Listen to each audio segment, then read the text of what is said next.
One of the tricks I learned by working in healthcare is to pretend that I work in a nudist colony. I know that sounds ridiculous, but it actually helped me to understand how the brain handles stress. When I work with a patient, a lot of times it's a patient who has dementia. There are a lot of awkward moments that can happen. For example, maybe I have to help toilet, or I have to help bathe. Or in some cases, I actually have to work with people who are naked because they choose to be naked. They refuse to put clothes on, which is what happened recently with a patient. And so your brain kind of goes, this is uncomfortable, and that sets off a stress response. Heart rate goes up, your body tenses, your emotions get really loud. But I learned this really simple brain reframe when I was training to be a life coach. And so in those cases where I feel uncomfortable, I pretend, or I reframe, that I live in a nudist colony and I'm a physical therapist in a nudist colony.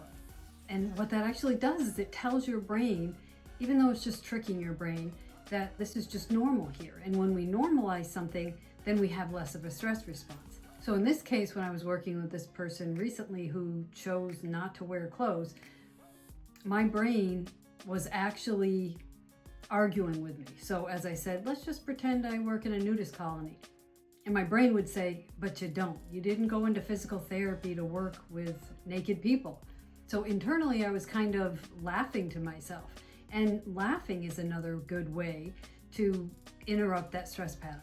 So when we do things like that, when we can reframe what something means, and especially when we can use things like humor, it really can interrupt our stress response. And the reason those things work is because our brain doesn't respond to what's happening. It responds to what we tell ourselves is happening. So it reacts to the story that we're telling. And that story that we're telling happens in our prefrontal cortex. And then that story is then relayed to the deeper part of our brain, the amygdala, where that fight or flight is turned on.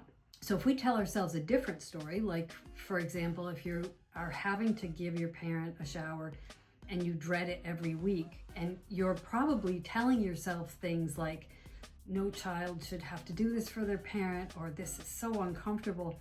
But when you can reframe it, so it's something either humorous or it's just a whole different way of looking at it, then the message, the story that you're telling to your brain is that it doesn't have to have this big stress response.